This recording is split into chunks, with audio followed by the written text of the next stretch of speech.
बिस्मिल्लाहिर्रहमानिर्रहीम। मैं तमाम एहलिया ने शेख सुल्तान और गिरदो नवा को मुबारकबाद पेश करें ना और अपने ग्रुप के लीडर मखदूम बासित शाह साहब को बहुत अरसे तो साडा ही मेले नाल लोगों का रोजगार भी बच सके और बहुत सारे मामला ही मेले नाल होती थे और अस अपने अल्लाह का शुक्र अदा करें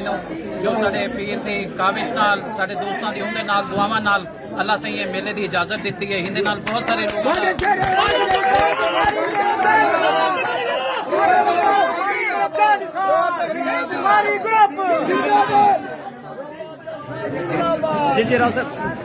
दूजा गुजारिश है कि भाई मेला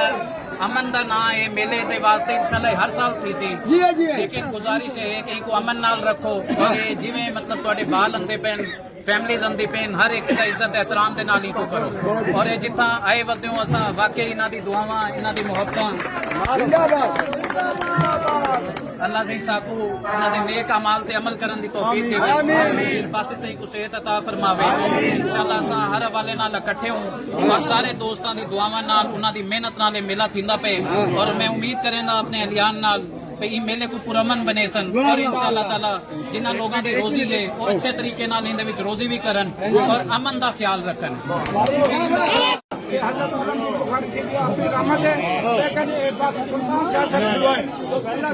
कामयाबी देवे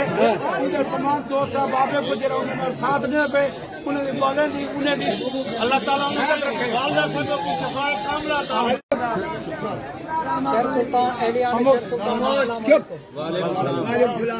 असां सारे लोग खुदे जितना ही पाकिस्तान में रहंदे से इन्हें बुजुर्गों दे दुआई नाल वसदे पे से पाकिस्तान की शान इन्हें बुजुर्गों दे दुआई नाल है। लेकिन कुछ लोग एक अनासर आते इन्हें बुजुर्गों दे दुआई साकू महरूम किते ने